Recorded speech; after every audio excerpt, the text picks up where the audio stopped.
반갑습니다. 바카데미아 경전 이야기 시간입니다. 오늘부터 불교 경전 가운데 유마경으로 불리는 경전에 대해서 이야기하겠습니다. 불교 경전은 참으로 방대합니다.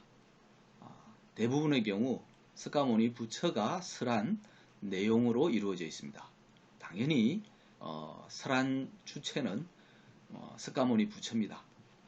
그런데 유일하게 부처가 아닌 다른 인물, 그것도 출가 제자도 아니고 제가 그 사에 불과한 유마힐이라는 인물이 불교의 근본 원리, 이치를 설한 경전이 바로 유마경입니다.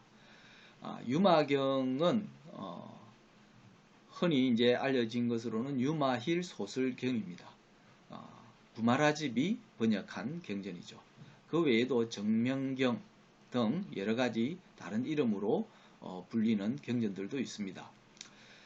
유마힐, 산스크리트로는 비말라크리티라고 일컬어집니다. 비말라크리티란 산스크리트어로 흠이 없는 사람, 이름이 깨끗한 사람, 이런 뜻입니다. 그래서 정명, 깨끗할 정, 이름명을 써서 정명이라고도 하고, 없설무, 떼구자, 일컬을 칭을 써서 무구칭이라고도 불립니다. 그러나 산스크리트 비말라크리티를 소리대로 해서 유마힐 이렇게 표현하는 경우가 일반적입니다. 이제 이 유마경에 대해서 본래 이름의 의미를 따서 정명경, 무구칭경 이렇게 일컫기도 합니다. 그러나 널리 알려진 경전은 구마라집이 번역한 유마힐 소설경, 즉 유마힐이 설한 바의 경전을 가리키고 줄여서 유마경이라고 합니다. 저도 유마경 가운데서 구마라집이 한역한, 그래서 널리 읽히고 있는 이 경전을 중심으로 이야기를 하겠습니다. 부처가 아닌 사람으로 유일하게 설법을 한 인물로서 경전을 남긴 인물이 유마힐인데요. 사실은 유마힐에 대해서는 허구적인 인물로도 봅니다. 왜냐하면 초기 불교에서는 등장하지 않는 인물입니다. 그런데 나중에 대승불교가 등장하고 동북아시아로 이렇게 불교가 전파된 뒤에 중시된 경전이 바로 유마경입니다. 그래서 지금 동남아시아 지역에 전해진 불교에서는 유마힐이라는 인물이 등장하지 않습니다. 그래서 본래 붓다가 살아계실 때에 생존했던 실존 인물로 보지를 않는 경우가 많습니다. 그런데 이제 우리가 이 유마경이라고 하는 경전의 존재를 가지고 기본적으로 살펴볼 수 있는 의미가 크게 두 가지가 있습니다. 첫 번째는 유마경이라고 하는 경전이 비록 나중에 대승불교를 통해서 생성된 매우 후대에 만들어진 그런 경전, 이런 의미도 있을 수 있지만 중요한 것은 부처라고 하는 존재, 우리가 역사적으로 부처 이러면 석가모니 부처를 가리킵니다.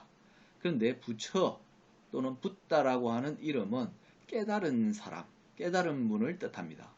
그렇다면 석가모니 이전에도 깨달은 이가 있을 수 있고 그 이후에도 깨달은 이가 있을 수 있습니다. 그렇게 깨달은 이들은 모두 부처 또는 붓다라고 일컬어질 수 있습니다. 다만 우리가 지금 불교라고 하는 종교가 형성되고 널리 전해지면서 이 고정된 불교라고 하는 것을 처음으로 개창한 분이 역사적으로 석가모니 부처이기 때문에 부처 또는 붓다라고 하는 일반 명사를 석가모니에게만 부여하는 그런 전통이 형성됐습니다. 그러다 보니까 그 이전에 또는 그 이후에, 특히 그 이후에 석가모니 부처가 인멸한 뒤에 세상에 나와서 깨달음을 얻은 이에 대해서는 부처 또는 붓다라는 칭호를 붙이지 않게 되는 그런 상황이 됐습니다.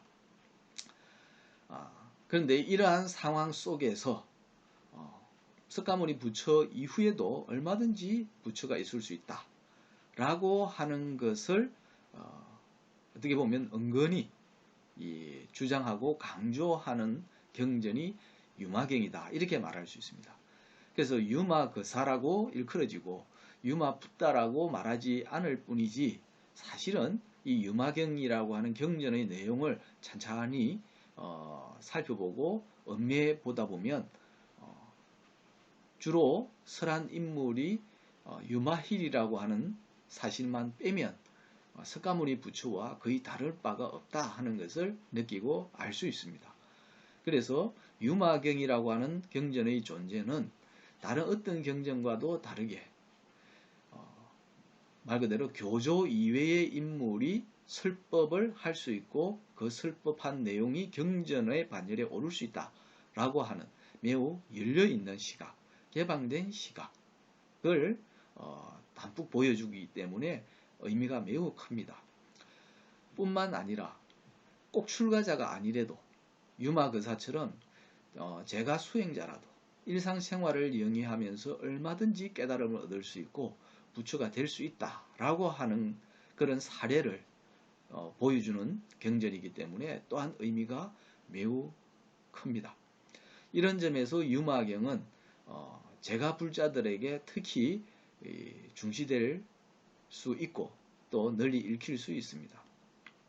어떻게 보면 선종이 주류가 되는 그런 상황이 도래한 뒤로는 유마경이라고 하는 경전도 널리 중시되고 있습니다. 그것은 어떻게 보면 선종이라는 종교가 출가와 제가의 경계를 무너뜨린 것을 핵심으로 하고 있기 때문이다. 이렇게 말해도 틀림이 없을 겁니다.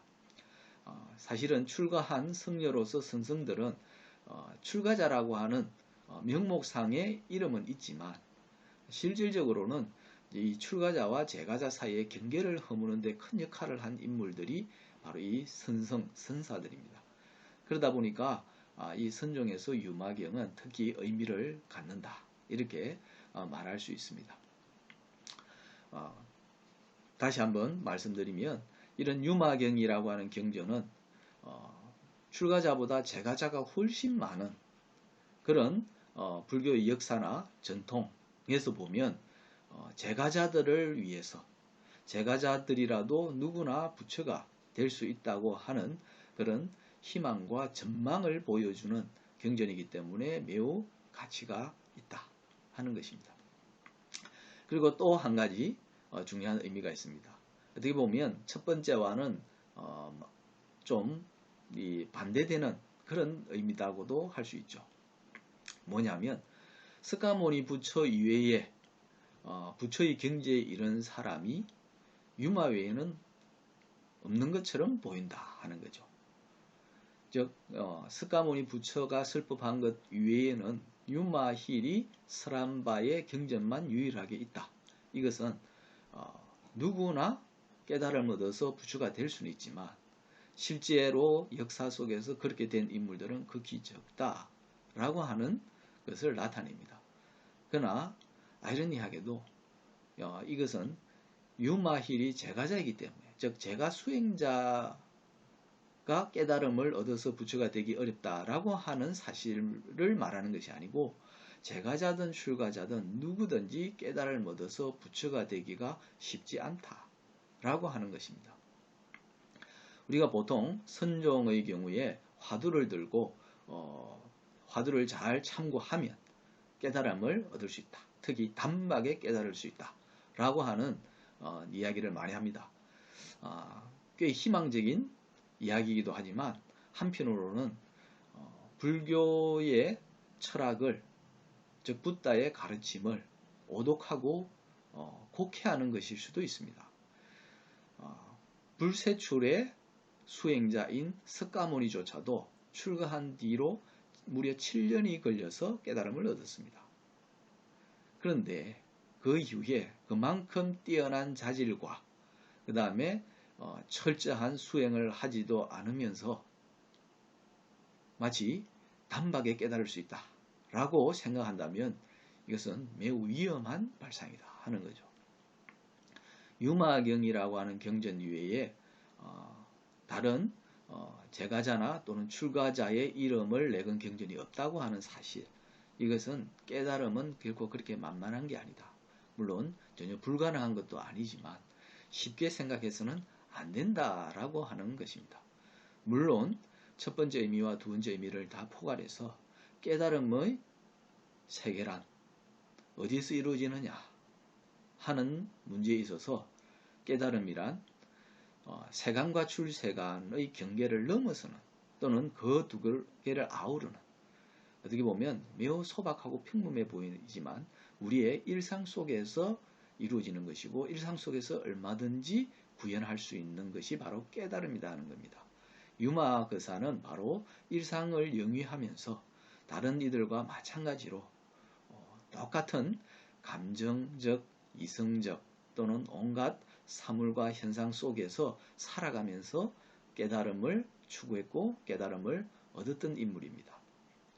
매우 희망적인 메시지를 보여줄 뿐만 아니고 우리가 불교 수행에 있어서 자칫 잘못하면 잘못 이해할 수 있는, 즉 세간을 떠나야만 되고 세간의 온갖 일로부터 복잡하고 다단한 번잡한 일들로부터 일정한 거리를 둬야만 깨달음이라고 하는 곳으로 다가가는데 훨씬 유리하다 또는 유일하다라고 생각할 수 있는 그런 그릇된 인식을 깨뜨리는 그런 중요한 경전이기도 합니다.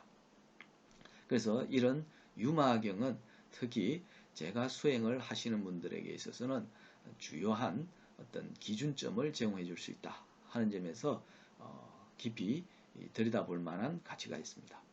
그뿐만 아니라 유마경은 우리가 일상에서 많이 주고받는 그런 화제들, 주제들을 사실은 아주 깊이 있게 다루고 있기도 합니다. 한국의 불교를 두고, 특히 신라의 불교를 두고 불국토 사상 이야기를 많이 하죠. 그런데 이 불국토와 관련해서 그 핵심적인 원리, 이치에 대해서 설한 경전이 바로 이 유마경입니다. 한국에서 불국토 사상을 이야기 많이 하면서 의외로 이 유마경을 다루지 않는 것도 참 특이한 일인데, 이것은 많은 사람들이 경전을 제대로 이해하지 못하는 것과 관련이 있다고 말할 수 있겠습니다. 누구나 경전을 이야기하지만 사실은 경전의 내용과 그 뜻을 제대로 파악하는 사람이 그렇게 많지 않다 하는 것을 반증해 보여주는 사례라고 할 수 있습니다.